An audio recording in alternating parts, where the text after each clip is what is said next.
नमस्कार, स्वागत है आपका कार्यक्रम रंग तरंग में। मैं हूँ रेशमा आपके साथ। हम सभी जानते हैं कि हमारी भारतीय कलाएं हमारे विचारों को, हमारी भावनाओं को व्यक्त करने का एक बहुत ही सुंदर माध्यम है। कई बार नृत्य के माध्यम से, कई बार चित्रकला के माध्यम से हम अपनी भावनाओं के करीब हो जाते हैं और हम भी कोशिश करते हैं कि कार्यक्रम रंग तरंग में इन सभी भाषाओं को, इन सभी कलाओं को समेटने की कोशिश करें। वैसे बहुत मुश्किल काम होता है सागर को गागर में समोने का, लेकिन हमारा जो प्रयास है वो बस इतना सही है कि आपका साथ मिलता रहे और हम ऐसे प्रयास करते रहें। तो चलिए करते हैं शुरुआत कार्यक्रम रंग तरंग की। और चलिए अब आपको लिए चलते हैं एक परिक्रमा पर। ये परिक्रमा है हमारी आत्मा की।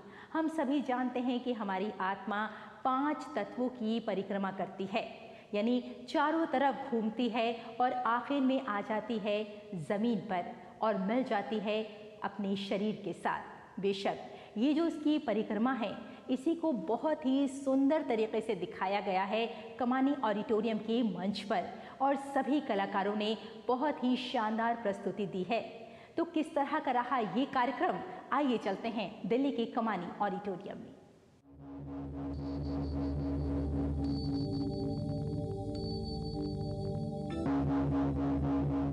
ब्रह्मांड के निर्माण में 5 तत्वों की अहम भूमिका होती है। आकाश, वायु, अग्नि, जल और पृथ्वी।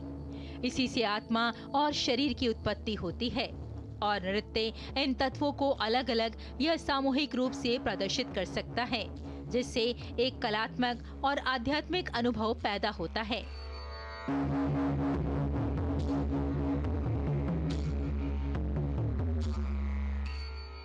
ऐसे ही कार्यक्रम का आयोजन किया श्री राम भारतीय कला केंद्र ने दिल्ली के कमानी ऑडिटोरियम में। इस समारोह में शास्त्रीय नृत्यांगना पद्मश्री शोभा दीपक सिंह की उपस्थिति कार्यक्रम की शोभा बढ़ा रही थी।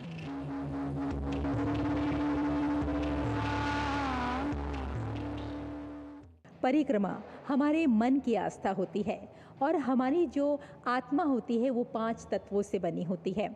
आकाश, धरती, वायु, अग्नि और हवा। और जब यही इसकी परिक्रमा पूरी हो जाती है तो ये अपने शरीर से मिल जाती है।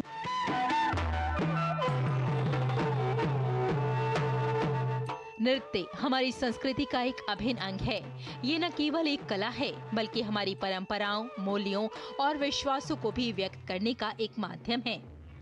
नृत्य की ये मुद्राएं हमें अध्यात्म की ओर खींचती हैं, हमें एक नई सोच से रूबरू कराती हैं।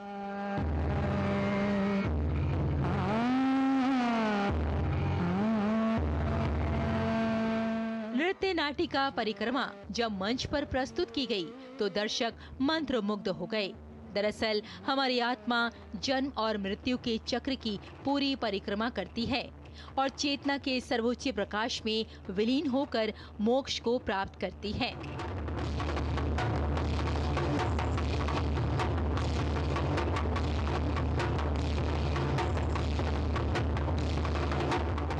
जहां इसे दर्शकों ने पसंद किया, वहीं ये भारतीय समृद्ध विरासत की कलात्मक अभिव्यक्ति का जश्न अपने आप में अनूठा था।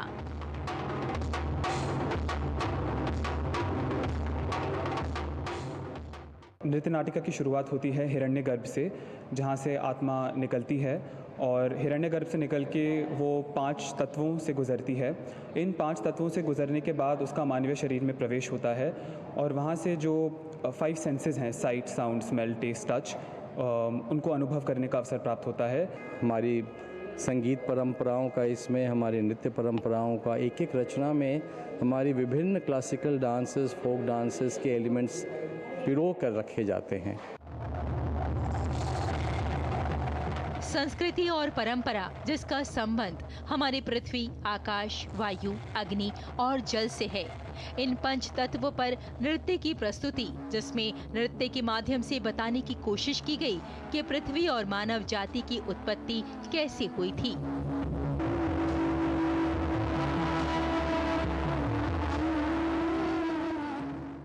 आत्मा की कहानी वो है जब से इंसान पेट में गर्भ में जन्म लेता है और जन्म लेने के बाद 5 सेंसेस के दौरान जिसमें से आकाश, आत्मा पृथ्वी में पहुँचती है। पृथ्वी में पहुँचने के बाद जब वो इंसान के पेट में जाती है, वहाँ से जन्म होता है। 5 तत्वों वायु, जल, पृथ्वी, अग्नि और आकाश को सामूहिक रूप से और व्यक्तिगत रूप से भी मंच पर प्रस्तुत किया गया। कलाकारों ने वायु को मूर्त रूप दिया जो भावपूर्ण और मार्मिक था और कुछ अंग दर्शकों को अवाक कर रहे थे।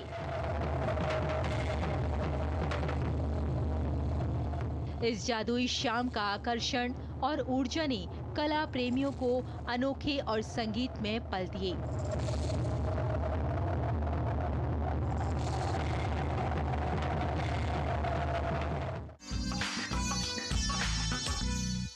दोस्तों, रामायण हमारी सभ्यता का एक अभिन्न अंग है। इसे हम नज़रअंदाज कर ही नहीं सकते।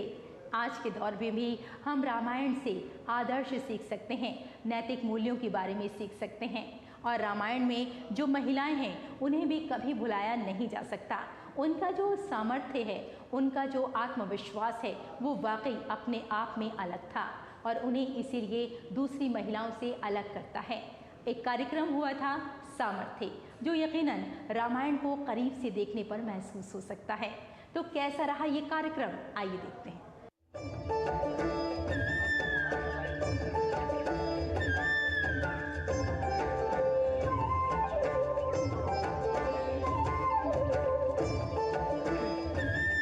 सामर्थ्य, वुमेन ऑफ रामायणा।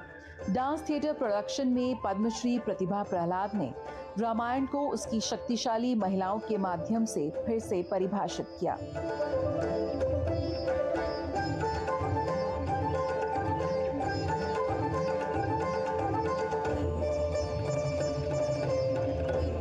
प्रतिभा प्रहलाद के लिए भरतनाट्यम के प्रति दशकों के समर्पण और युवा कलाकारों को सिखाने की शुरुआत शास्त्रीय नृत्य की दुनिया में विशेष रूप से कर्नाटक के प्रतिनिधि के रूप में अपनी पहचान बनाने के दृढ़ संकल्प से हुई।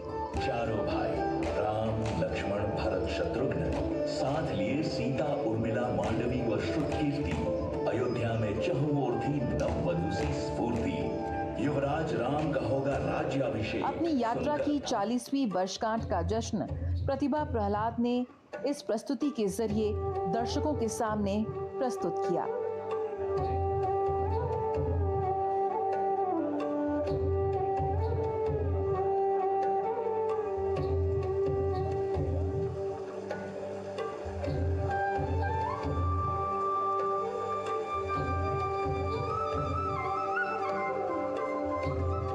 प्रतिभा प्रहलाद द्वारा संकल्पित और कोरियोग्राफ्ड रामायण चैत्रवली न केवल शास्त्रीय नृत्य की विरासत का उत्सव था, बल्कि प्राचीन कथाओं को एक नए दृष्टिकोण प्रदान करता हुआ भी नजर आया। विशेष रूप से केंद्रित रहा रामायण की अनदेखी महिलाओं पर। आहा, यह पंचवटी है, बहुत ही सुंदर। अब पर्णकुटी बनाकर राम सीता रहते हैं जिसके अंदर। And so therefore a specially curated festival called Ramayana Chaitravali is being staged. Today we are premiering Samarthya, Women of Ramayana. This is a retelling of the story of Ramayana through women characters who are very important in the characterization and the story of Lord Rama.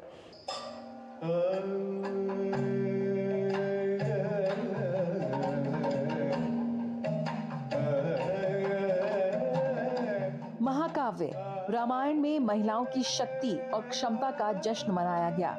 सामर्थ्य ने दर्शाया कि कैसे स्त्रियों के जरिए रामायण के अर्थ और रहस्यों को समझ सकते हैं। ध्रुवं पृष्टो भरतो भविष्यति अतो हि संचितय राज्यमात्मजे परस्य चैवास्य विवास कारणम्। इस प्रस्तुति में अलेखिया पुंजला, संचिता भट्टाचार्य और हरिप्रिया नमूंद्री ने प्रदर्शन किया। मिथुन श्याम और सूर्य राहु सहित विभिन्न आयु समूह के कलाकारों की प्रस्तुति में भरतनाट्यम और योग और ध्यान के तत्वों का अद्भुत संगम देखने को मिला।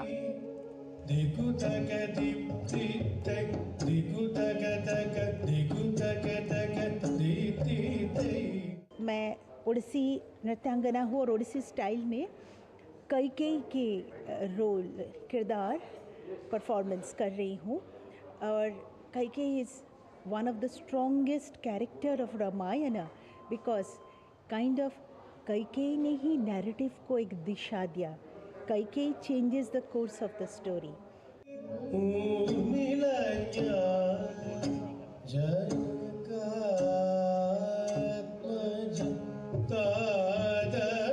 शास्त्रीय नृत्य के माध्यम से इसे प्रस्तुत करना एक चुनौती थी, क्योंकि ये रंगमंच नहीं जहां पात्र अपने संवादों से अपनी प्रतिभा और कैरेक्टर को प्रस्तुत करते हैं।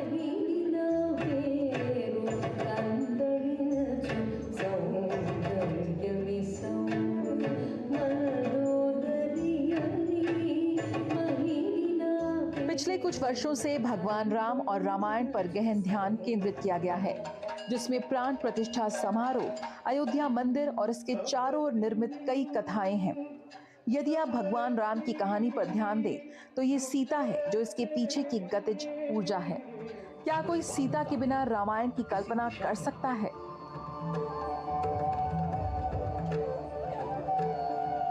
पता लगा था कौशलेंद्र के पुत्र राम लक्ष्मण हैं। संग थी राम जी की पत्नी जानकी। रामायण की अन्य महिला पात्र कैकेयी, उर्मिला, शोभनिका, मंदोदरी समान रूप से महत्वपूर्ण हैं, क्योंकि वे कहानी को आगे बढ़ाती हैं। सामर्थ्य ने रामायण को इन महिला पात्रों के जरिए एक बार फिर सुनाया।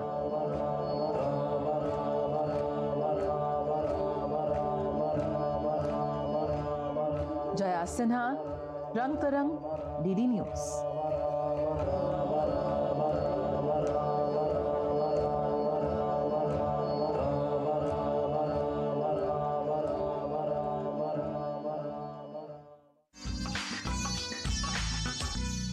दोस्तों, त्रिवेणी कला संगम एक ऐसा इंस्टीट्यूट है जहां हमें जगह जगह अपनी कलाओं के बारे में जानने का मौका मिलता है। अगर हम यहाँ चित्रकला की बात करें तो हम सभी जानते हैं कि चित्रकला हमारी परंपरा, हमारी सभ्यता का एक हिस्सा है और इनके जो रंग होते हैं वो हमें महसूस होते हैं कि हाँ, यही हमारे जीवन का रंग है। और जब जब हम किसी को कैनवस पर देखते हैं या फिर किसी चित्रकार ने जब कैनवस पर अपने जीवन के रंग उतारे होते हैं, तब हमें लगता है कि ये जो जीवन है ये न सिर्फ चित्रकार का है बल्कि हमारा भी जीवन है। ऐसी ही एक खूबसूरत चित्रकला प्रदर्शनी में आपको लिए चलते हैं जहां युवाओं की ऊर्जा नजर आई। चित्रकला हमारी सभ्यता का एक अभिन्न हिस्सा है। ये हमारी संस्कृति, इतिहास और कला को दर्शाने का एक महत्वपूर्ण माध्यम है। चित्रकला प्राचीन काल से ही मौजूद है और विभिन्न सभ्यताओं और संस्कृतियों में विकसित हुई है। गुफा चित्रों से लेकर आधुनिक कला तक ये हमेशा से हमारे विचारों, भावनाओं और अनुभवों को व्यक्त करने का एक तरीका रही है। कैसे एक डिस्लेक्सिक यानी ADH जो डिसऑर्डर्स है, writing disorder and mental and cognitive disorders, उसके बारे में थोड़ा ज़्यादा अवेयरनेस, बिकॉज मैं खुद डिस्लेक्सिक हूँ और ADH मेरे को है, तो कहीं ना कहीं मेरे काम उस पर ज़्यादा फोकस रहते हैं। मैम, युवा चित्रकारों ने अपनी एक चित्र प्रदर्शनी का आयोजन किया दिल्ली के त्रिवेणी कला संगम में, जहां नई सोच और नए विचारों को कैनवस पर रंगों के माध्यम से नए आकार दिए। मैंने अपनी पेंटिंग्स और सिरेमिक्स लगाए हैं। मैं समुद्र और नेचर के बारे में सब्जेक्ट्स पे काम करती हूँ। मैं आपको भिन्न भिन्न प्रकार के आर्टवर्क्स दिख जाएंगे। कोई फोटोग्राफर है, कोई चित्रकार है, कोई स्कल्प्टर है, तो हम सब साथ मिलके एक प्रदर्शनी हमने लगाई है। इन चित्रों को देखने के बाद मन में कई सवाल उठते हैं, क्योंकि एक कलाकार अपने आसपास वो देख लेता है जो हम महसूस भी नहीं कर सकते, लेकिन रंगों के माध्यम से कुछ सवाल हमारे मस्तिष्क में उठते हैं और यही एक चित्रकार की सफलता होती है। रेशमा की रिपोर्ट, रंग तरंग के लिए DD न्यूज।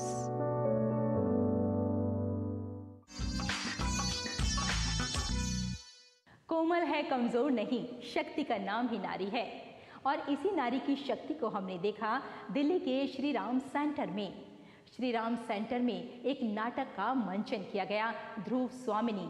और इस नाटक में बताया गया कि एक महिला चाहे तो क्या कुछ नहीं कर सकती। वो चाहे तो अपने हक के लिए लड़ सकती है, वो चाहे तो अपने अस्तित्व को मनवा सकती है, वो चाहे तो समाज को बदल सकती है। और ध्रुव स्वामिनी एक ऐसा ही नाटक रहा।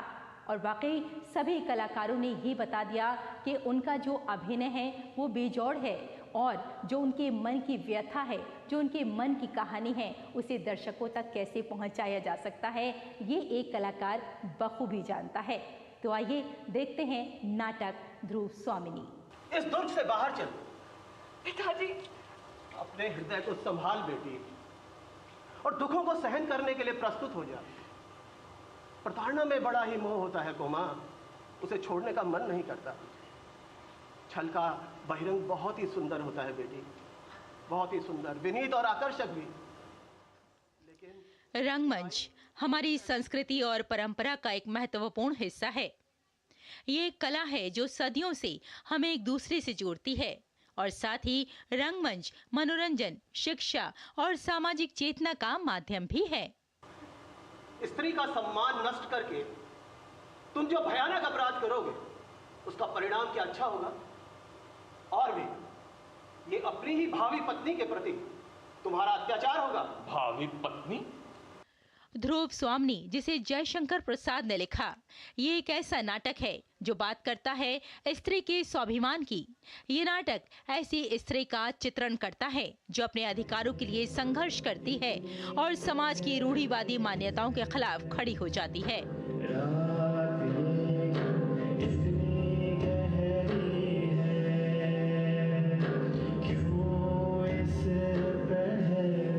रंगमंच हमें सामाजिक मुद्दों, ऐतिहासिक घटनाओं और विभिन्न संस्कृतियों के बारे में सिखाता है। शायद इसीलिए कहा जाता है कि रंगमंच हमें सामाजिक मुद्दों, ऐतिहासिक घटनाओं और विभिन्न संस्कृतियों के बारे में जागरूक करता है। प्रियंका जी, आप एक रंगमंच कलाकार हैं, तो सबसे पहले जानना चाहेंगे कि आपकी जो ये एक यात्रा है रंगमंच की, ये कहाँ से शुरू होती है? मेरी रंगमंच की यात्रा मेरे कॉलेज डेज से शुरू होती है। मैं कॉलेज में थी मिरांडा हाउस के अंदर, वहाँ से मैंने रंगमंच करना, थिएटर करना शुरू किया था। और उसके बाद से मुझे 21 साल हो गए लगभग, तो लगातार जारी है। एक और सवाल मन में आता है कि जब भी हम रंगमंच की तरफ देखते हैं तो बहुत बड़े बड़े कलाकार हमें नज़र आते हैं। अगर मैं यहाँ आपकी बात करूँ तो आप किसे सबसे बड़ा कलाकार मानती हैं और किसे आप फॉलो करती हैं? मुझे लगता है कि हर वो कलाकार जो अपने मंच को सम्मान देता है, अपनी स्क्रिप्ट को, अपने कैरेक्टर को, वो कलाकार बड़ा होता है। महेंद्र मेवाती एक हुआ करते थे, अब जीवित नहीं है, हमारे बीच में नहीं है। उनको मैं बहुत मानती हूँ। आशुतोष राणा सर हैं, उनको बहुत मानती हूँ। अगर हम आज के दौर की बात करें और ये देखें कि जो युवा कलाकार हैं वो रंगमंच को कितना पसंद करते हैं, क्योंकि आप एक कलाकार हैं और अक्सर आप इस तरह के जो नाटक हैं उसे प्रस्तुत करती रहती हैं, तो आपको क्या लगता है कि युवाओं की कितनी भागीदारी है रंगमंच को आगे बढ़ाने के लिए, रंगमंच को स्थापित करने के लिए? मुझे लगता है जो युवा हैं, कुछ समय पहले से, हमें तो थिएटर तो हमेशा से ही चलता रहा है, लेकिन जो युवा है, आज की पीढ़ी जो है, ये ज़्यादा उत्सुक है। अभी ऑनलाइन कंटेंट इतना ज़्यादा हो गया है तो शायद एक समय के बाद उसे बोरियत होने लग सकती है, लेकिन शायद यही कारण है कि लोग जो लाइव परफॉर्मेंसेज हैं उसकी तरफ जा रहे हैं, लोग जो लाइव एक्सपीरियंस है वो करना चाहते हैं।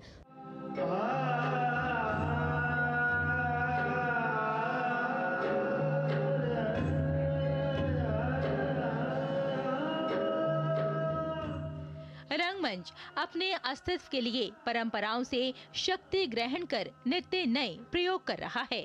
इस नाटक में पुनर्विवाह की समस्या को भी उठाया गया है जो उस समय की सामाजिक मान्यताओं के खिलाफ था। ध्रुव स्वामिनी एक ऐसी स्त्री है जो विधवा होने के बावजूद पुनर्विवाह करती है, जो उस समय के समाज के लिए एक बड़ी बात थी।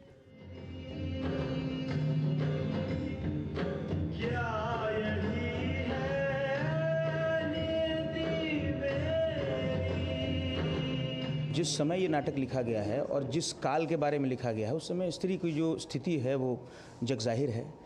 उस समय ऐसे नाटक की कल्पना करना जिसमें स्त्री स्वातंत्र की, स्त्री स्वाधीनता की या स्त्री सशक्तिकरण की जिसमें बात की गई हो, एक ऐसे स्त्री के बारे में बात की गई हो जो अपने समाज, परिवार और सिद्धांत के लिए वो अपने पुनर्विवाह की समस्या भी इसमें है और देश के लिए वो अपना उत्सर्ग करती है। रूपस्वामिनी अपना नारित्व भी बचाती है और अपनी प्रजा को भी बचाती है।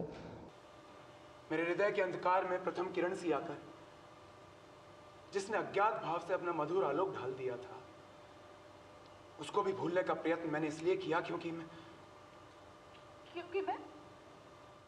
अपने जीवंत संवादों और सुगठित कथा वस्तु के कारण ये नाटक अत्यंत प्रभावशाली और मनोपयोगी हो गया और दर्शकों को अपनी ओर खींचने में कामयाब रहा।